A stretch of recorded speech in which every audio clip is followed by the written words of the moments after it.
আজ যে ওয়ো রুম তার নাম সবাই জানে। এর শুরুটা ছিল একদম শূন্য থেকে, আর সেই শূন্য থেকে স্বপ্ন দেখেছিলেন এক সাধারণ ছেলে রিতেশ আগরওয়াল। উড়িষ্যার ছোট্ট শহরে জন্ম, বাড়িতে টাকা নেই, বড় সুযোগও নেই, কিন্তু তার স্বপ্ন ছিল বড়। ভ্রমণ করতে তিনি ভালোবাসতেন, কিন্তু ঘুরতে গিয়ে দেখতেন সস্তায় ভালো হোটেল পাওয়া কতটা কঠিন। কোথাও পরিষ্কার বিছানা নেই, কোথাও বাথরুম নোংরা, কোথাও দাম খুব বেশি। সব মিলিয়ে একটা প্রশ্ন বারবার মাথায় আসতো, এটা ঠিক করা যায় না?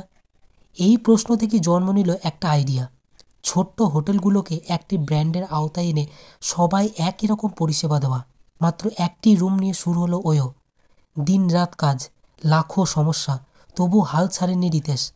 পরিষ্কার রুম, কম দাম আর স্ট্যান্ডার্ড সার্ভিস, এই তিনটি জিনিস মানুষকে ওয়োর ওপর বিশ্বাস করতে শিখিয়ে দিল।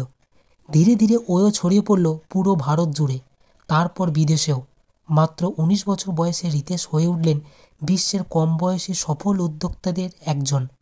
রিতেশের গল্প আমাদের একটা জিনিস শেখায়, বড় হতে হলে বড় টাকা লাগে না, লাগে বড় স্বপ্ন আর হাল না ছাড়ার মন।